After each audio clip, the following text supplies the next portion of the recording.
Sobele mabe ekoti penza awawa Bonnet avant akufa Madame Elomé penza atikaki mukanda alobi boye mwana na ye mutu moko azwa ete azalaka kepa na bango poye ayebi ndenge mwana na ye biloko alingaka famille ya mobali na ye te bazwa ye awa penza ezalaki matata makasi ava kufa kutu letre wana yango oyo boyoka ndenge famille ya mobali na ye balobi na mikro alingala news.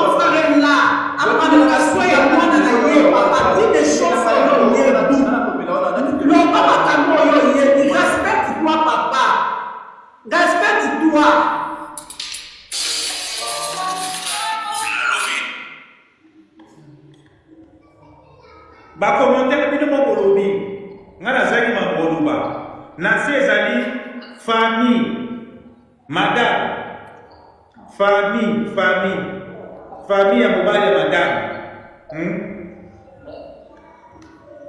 ntabala famille bango likolo ezali camarade ya madame babande kosola ye kutu bauti kotika corps na morgue ya cinquantenaire azawana bauti kotika corps kuna donc aza d'accord te na famille ya mobali ya madame place abota na ndeko na bango donc notre frère likolo aza d'accord te na bango toyebi te bamakambo so eleka ebele on sait jamais. Je pense que bino mo ba commentaire bolandi boyoki ndenge ndeko alobi awa donc je sais pas, donc naïbi vraiment parce que n'invite pas commentaire, n'invite pas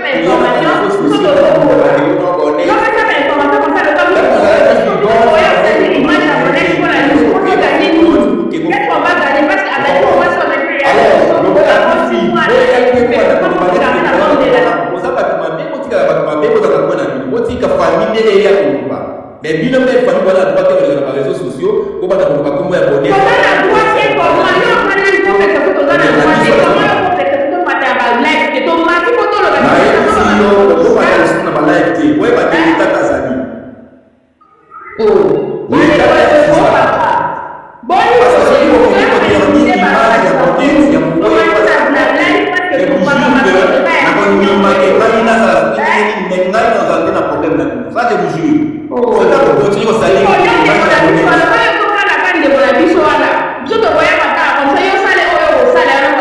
jure. Bon respecter Bonnet c'est tout. Et là on va lancer la vidéo bon respecter.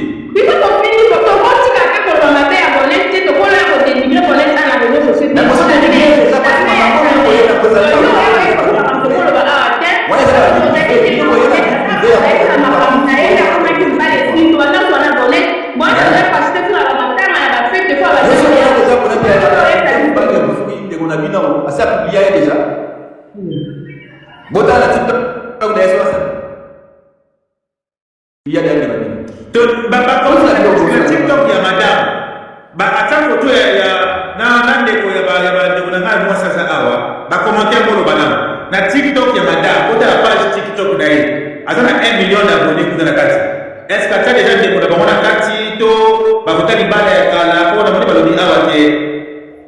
as divorce, madame Abimai Canada, n'est-ce pas pour faire? On a dit qu'on a fait que nous avons fait que madame la bonne, comme on est pour nous avons fait la preuve vanité, nous avons fait la preuve en salle de vanité. Parce que tout ça la capture, c'est trop la capture, c'est très valide, à message, à appel des amis, à photo des amis.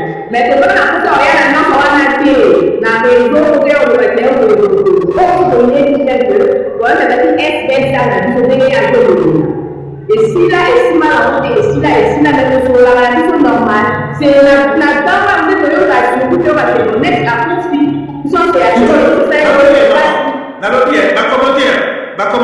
bien, ngai loko nazo lingana comprendre moi muki awa. Nini famille bino ba nekoza de koloko mo tezate neko et suko mona. Mama ko mona ni soupe sore.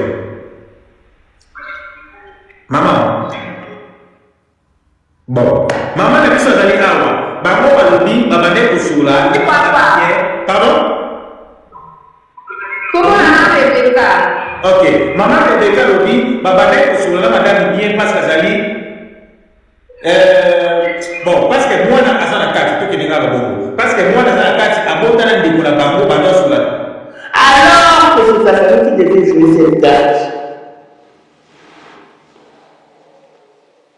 Elle a eu des problèmes professionnels. Pourquoi? Parce que elle a fait faire aux enfants une vidéo dans laquelle les enfants et elle soutenaient, apportaient leur soutien à consommer du tabac.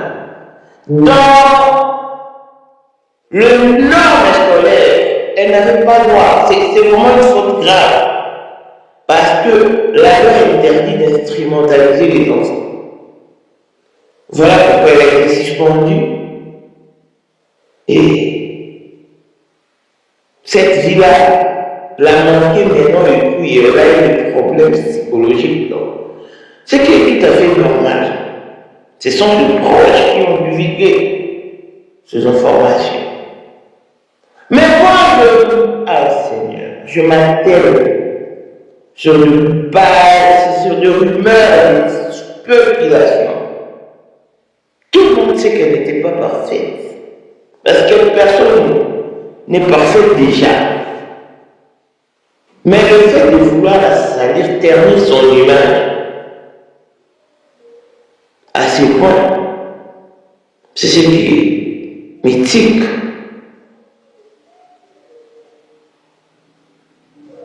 Les Congolais vont faire jusqu'à... Ils vont sortir les cadavres. Et la famille trouve que c'est normal. La famille parle de cette histoire avec beaucoup de légèreté. Je ne comprends pas pourquoi. À un moment donné, quand vous avez l'occasion, il faut la saisir. Parce que l'occasion fait des larmes. Mais la famille des pauvres, des bonnets d'âme, qui a eu l'occasion de bien expliquer les choses. Elle était mariée. Descendue par arbitre, elle a quitté les tours conjugales et puis elle est mère de garçon et voilà, tout est parti de cette vidéo-là. Mais pour ceux qui parlent de mauvais sort, comme si, comme on est entretenu des relations avec, en tout cas, nous n'en avons pas besoin. Si vous avez le truc tangible, c'est la personne qui l'a éliminé. Bon, c'est le peuple.